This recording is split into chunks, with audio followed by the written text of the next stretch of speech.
Individuals are generating and recording performance data like never before.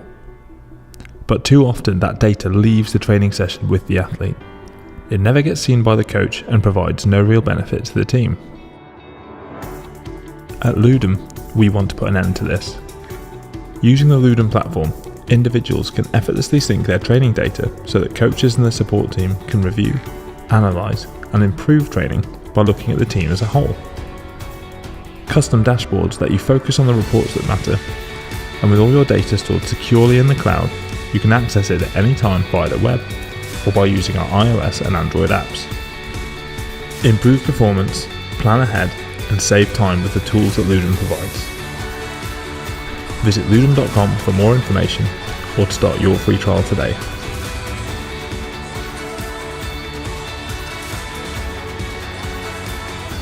Hello there, welcome everybody to another edition of Crossy's Corner.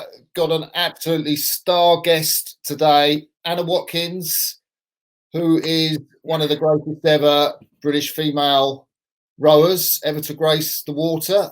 Anna, thank you, Martin. Yeah, got one of the nicest smiles as well. And it's lovely to have you on Crossy's Corner.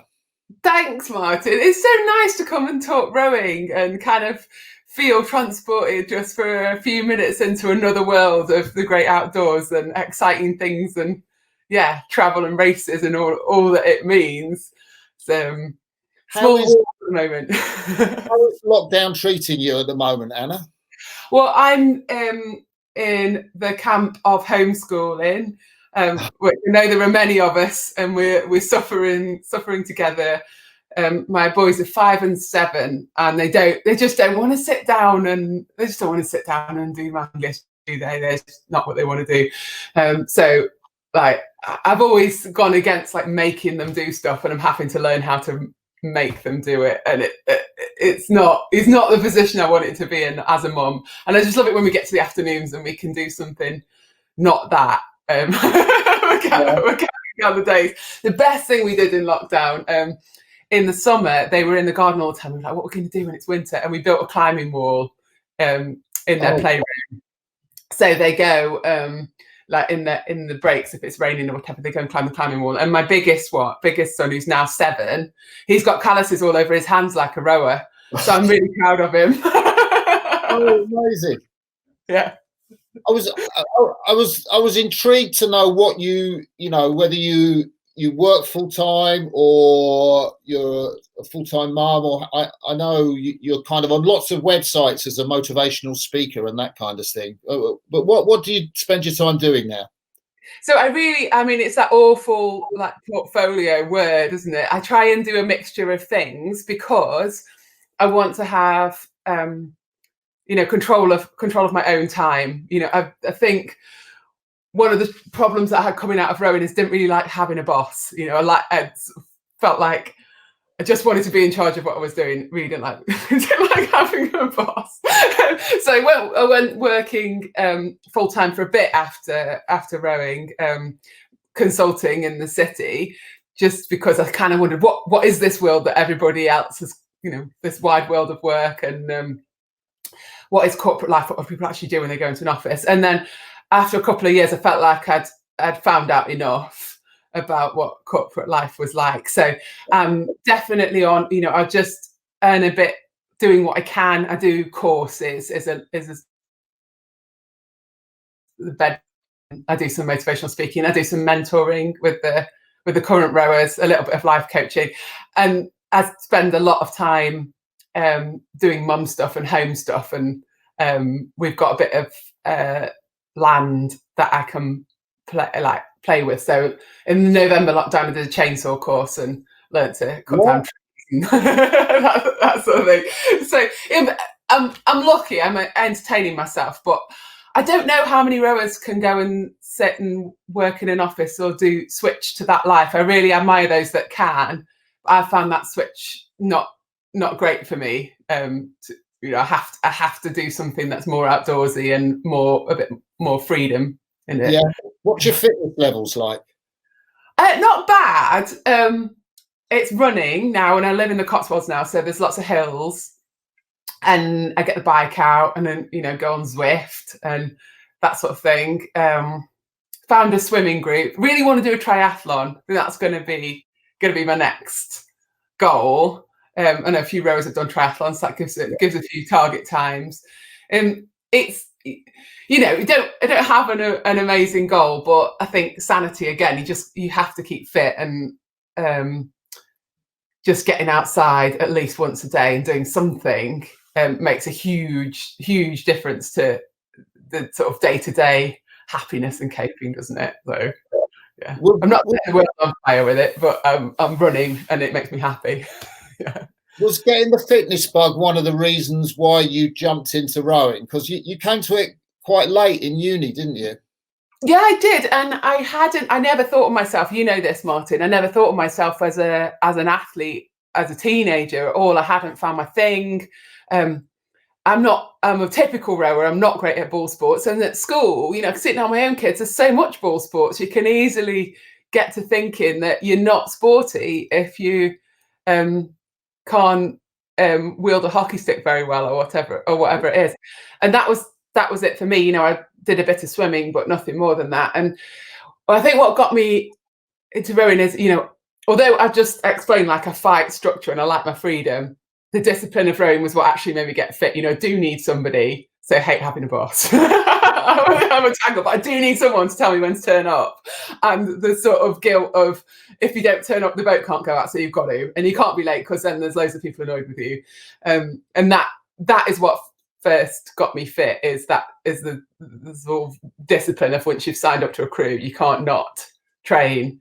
And then I realised all the good stuff that comes with being fit and having a team and everything that loads of people already knew, but I was still figuring it out at 18, 19.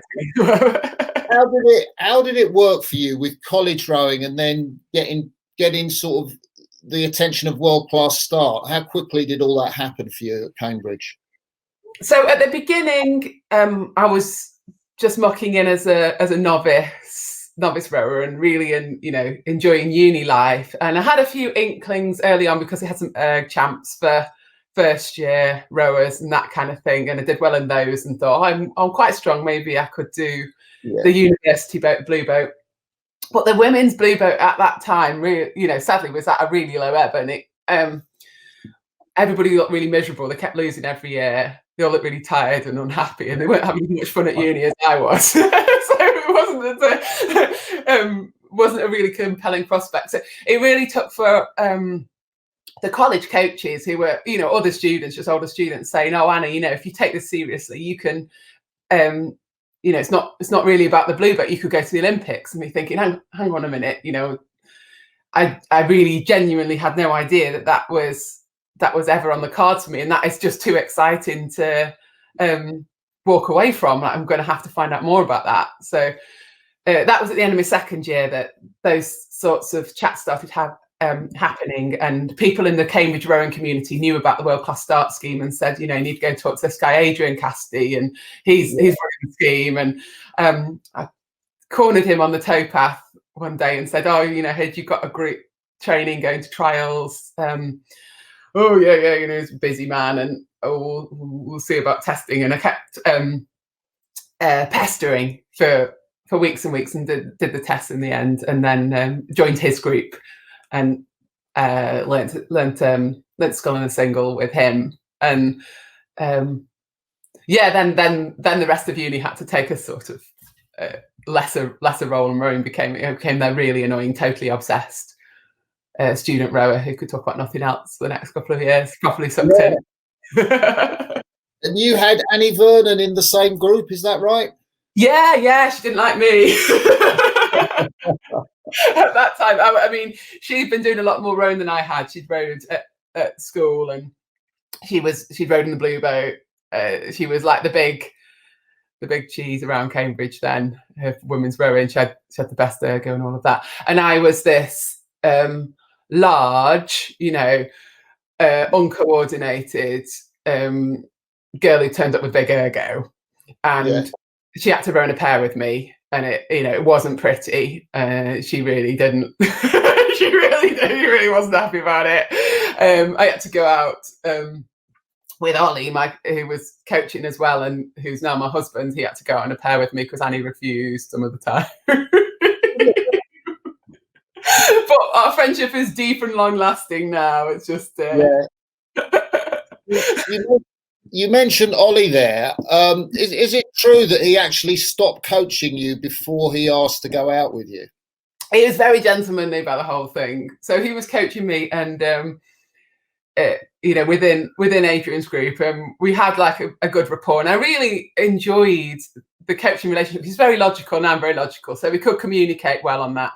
And we'd had a few sort of good times around the coaching session, but nothing that sort of suggested anything was happening. And then he came down to the boathouse one day and said, "Oh, I don't think I should coach you anymore." And I've had a chat with Adrian, and I think and I thought, right, so okay, so surely now you're going to ask me to go to a restaurant, or like actually ask me on a date, and he didn't. He just kind of said he wasn't going to coach me anymore. He's worked on that a bit since. Yeah. So then I was really annoyed because, like I said, we had this good relationship, coach-athlete relationship, and I thought, I'm going to trials in a few weeks. Like, how dare you make this unilateral decision that you're not going to coach me anymore? Like, I haven't agreed to this. Who says I want you as a boyfriend rather than a coach? And then I thought, well, he can't coach me anyway because he's gone and had this big conversation with Adrian. So we might as well give it a go. Oh, wow. Yeah. That's so obviously, I'm really glad he did. So you got one thing I don't understand. I mean, I'm taking with a pinch of salt you talking about you being just an erg puller and not very good in the boat, because I'm wondering why you and Annie never ended up as like an under-23 double or something like that. Because you were both at Cambridge working together, but you were in different boats in under-23s, weren't you? Yeah, we were. So yeah, I mean, I'd like to think my technique moved on since those first days with Annie, but it was definitely accurate at that stage. So yeah, we were in the same group. There were six women's sweep rowers kind of in the mix for the under-23s, and there was a bit of toing and froing. We might have been on the same side. I'm trying to remember who was on what side, but Annie was, I think she was at the end of the group, and I was at the bottom end of the group, and that was the pair, and then we all got mixed around a little bit. When these things happen, we end up rowing pair or anything. I probably needed to be able to do my first season. Yeah. And so Annie had done it the year before and sort of knew what she was doing a bit more, so perhaps she was, I think maybe I just couldn't row better. At what stage did you think you were going to be really good at this sport of rowing? Did it happen before the under-23s, or did you view the under-23s just as a stepping stone to something greater? Yeah, I think my confidence to really go for it with rowing did come from the ergo. So I knew that I was the top of that under-23 group, and I knew where my ergo sat relative to the national squad. And I thought the top erg puller was Sarah Winkless and what she could pull. And I thought, given full-time training, I thought I could beat that. So then the question came, okay, so if I can physically pull hard enough, can I learn to row well enough? And am I mentally tough enough? Yeah. And those were the two questions that really interested me then, because they were the unknowns. But I thought, I've got to find out. I've got to really throw everything at this technical challenge of how does the boat work and how can I understand that, and also just find out how tough I can be and throw myself into those situations, because I felt that those were the things that were going to stop me doing it. Which is a lucky position to be in for most people, but it made me quite sort of sensitive to whether where my mental toughness was, and was it good enough, and was I being hard enough on myself, and all of those things, because I thought that was going to be the make or break for me. There's a story that I heard. You can tell me whether it's true or not, about you doing an erg and you did quite a good score, something like in mid 640s, and then you saw was it Debbie Flood on the floor, just in a puddle, sort of puking up or whatever, and you realised that was what working hard was, and you took that on board. Yeah, I mean, being around people like Debbie, who will always find, the bottom of the barrel. She'll always give absolutely everything. It's absolutely an education, a life lesson being around. And we had, there wasn't just Debbie; they were all like that, and Elise was like that, and I'd sit there thinking, these people have a different psychology to me, and I've got to be tougher and tougher and tougher and tougher. And it really stressed me out until I think the next year we did under 23s in a pair with Jess Eddy, and we had a headwind, and it was an absolute stinker of a final, and we had a really good pair out in front, and then we were in silver position, and then we got rode through at the end, and it was like nearly a 9-minute race or something like that.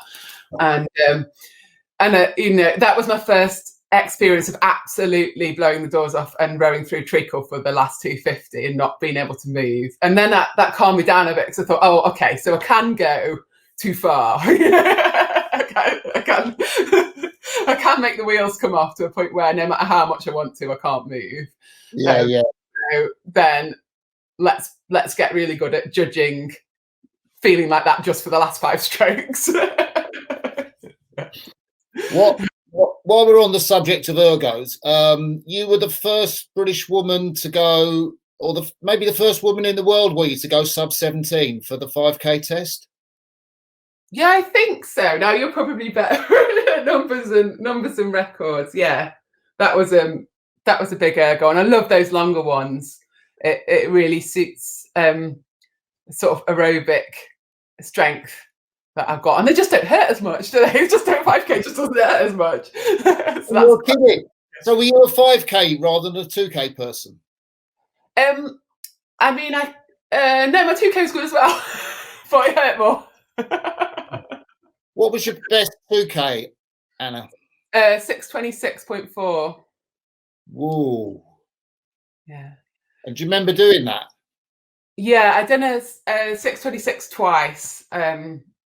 I did 26.7 in 2007, and then 26.4 in 2010. So it took 3 years to repeat it from the first time. And I learned that I needed 18 months of unbroken training without an injury to get that score. That's sort of why I couldn't do it in the in-between times. But there've been Sarah Winkles and Kath Bishop who'd had sort of 6:28 when I was coming into the squad. So to beat that was a big goal. And Adrian Casti, actually, he put the locker code 65 on the Rob Roy locker in the boathouse that we had. Says Anna, that this is when it just started, and I was putting 6:52 or something. 6:55, Anna, that's where the standard is. So I always had that I wanted to get down there, and I'd always had this idea really that I might go to a champs one day and really, really, really, train for it. But as you know, Martin, it doesn't come as the main priority in the rowing program. So, and then there's Ukrainians and people turn up. The moment passes. You mentioned injury. You've had quite a few injuries during your career, haven't you? Yeah. When I was rowing with Catherine, she'd always say that she was the Shire horse and I was the thoroughbred, because as always, she can just take any amount of training. She could always just absorb it, and I would always be managing something, tiptoeing on the edge of something. Much more delicate flower. But yeah, I had the very very common rower's back issue. L5S1 has suffered, it's given its all at times. So it was a lot of time out of the boat over over years, sometimes 2 or 3 months in a season, managing that, and in the end learning to do a few less ergos and spend a bit more time on the bike and try and work around it. You had a problem in the run into your first Olympics, the Beijing Olympics, didn't you? Yeah, that was a really difficult year. That's probably my hardest year, all things taken together. So we did a camp in the September to kick off the Olympic year in Cyprus. That's great, you know, by the sea doing ergos, and it's 4 sessions a day. So 3. Yeah, it was 4. Everyone got really excited this Olympic year. We're going to go for it. This is going to be the one. This is going to be Great Britain's first women's gold medal at Olympic Games. Let's go. And everyone was really up for it and trained really hard. And I just thought, oh, the way I'm going to get a gold medal, the way I'm going to get in top boat is by throwing myself at this. And 3-week camp. And I got a bit of a sore throat at the end, which turned out to be glandular fever, probably just because I made myself too run down. Yeah. And then it just started a whole saga of not getting on the front foot with it at all, really, you know, training for a little bit and then slipping back and then up and down. So after Christmas, I was still missing days of training over it. And I found I could do like a day and then I'd have to have a day off, and then a day and have to do a day off. And right through to the Beijing Games, I never got back to 3 sessions a day. The most I managed that year was 2. After that, so there was like I remember walking to the shops after you know, just from my house to the supermarket, which is like less than a mile, and having to sit on the pavement, sit on the curb for a little rest halfway. It's not good. It's not the Olympic year you want. Because one thing, how close were you and Elise to getting in that quadruple scull? Because that was the top women's boat for that Games in Beijing, wasn't it? With Grainger, Vernon, Houghton, and Flood, was it? Yeah. So I wasn't in the Beijing year.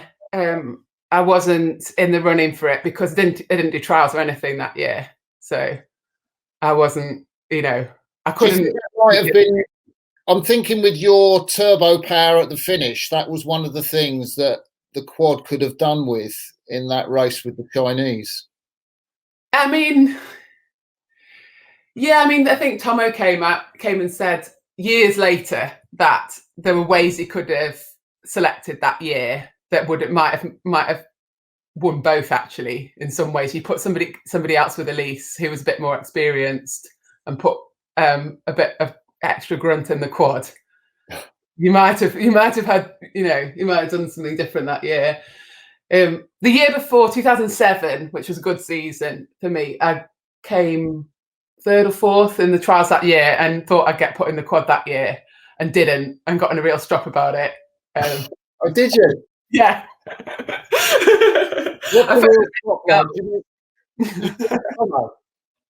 Yeah. I'd beaten people who got put in the quad and got I phoned up Richard Phelps and said, should I do an appeal? Should I do this, that and the other? And he said, you know, one day you're going to need your experience and historical results to count for you. So this is the way it is. You know, somebody had an off day and you can't override all of that. And and obviously then the next year I got selected for the double on the basis of, you know, for Beijing, I got selected for the double on the basis of having had a medal in the double year before without doing the trials. So, you know, it's how it goes, isn't it? Sometimes you need things. Sometimes you need your historical results in your favour, and it worked in the quad's favour that year. But I couldn't argue with the Beijing selection because, you know, it hadn't turned up for trials. So that race is one of the most amazing races, I think, in, you know, men's and women's rowing. That final, just talk us through in terms of your progression through that regatta and, you know, coming up for the final and what your expectations were. So I remember being in Beijing and I had a lot of fear really at the first games, and quite a lot of sleepless nights. And I remember when Nicole Cook won the first British medal at that games, bronze medal, and me just thinking, just please let it be a medal, please let it be, you know, any medal, a medal would be great. And I think to deal with that anxiety, I'd reverted to my real core self, which is super logical. So I was just thinking, if I get the physics of this right, if I move how I know I should move, and move the boat according to my best understanding, that will determine the speed of the boat, and that will determine the outcome of the race. So that's my process. So I was really locked into that sort of process goal. And we had a bit of a ropey heat, and we had to do a repechage. But we won the repechage, beat the Germans, who ended up getting the silver medal in the final. But I still remember that I was not set in my own head about how to do it. I remember coming off the repechage and thinking, oh, what worked really well in that was this big finish. And then by the final, I thought we'd sort of, move the focus a little bit elsewhere. And we were still moving, we still hadn't got that certainty of what made the boat go the fastest that you need to give you consistency. So we're moving around ideas a little bit. And then in the final, I don't know if you remember, Martin, it was all meant to be all about the Chinese. They'd the reigning champions. Their mural was painted on the boathouse. They were, a big favourite for a gold medal. And we got out, and in the second 500, we were through the Chinese, and they were in 4th place, and we were in 3rd place. And there were 2 crews out in front, but we're thinking, we're in front of the world champions here. They're the class of the field, and here we are, and we know that the Germans and the Kiwis can go out hard, and they can't follow it up in the second half. So, this is fine. We're on track, and we went through the middle of the race on that basis, and then Elise started calling that the 2 crews in front, we could get them, we could have them, and remember my brain mashing into gear really slowly, is the gold medal on? I've never won a gold medal in at the top level. Is it really on? And I finally believed it. Way too late. I believed in it, and we did have a big sprint, and found all that extra adrenaline and in the last 250, and came charging at it. And I would always think, what if I believed it 5 strokes earlier? Yeah. Because you don't know what you can do until you've got that emotional connection to it. Yeah. And you think you're sprinting, and then there's something on another level, and there's something else. And I've read loads about this since, and how your physiology works with your brain chemistry and stuff. And there's places you can't access until you're in the right emotional state. And it was a massive lesson to me. It's not physics. It's not all physics, is it?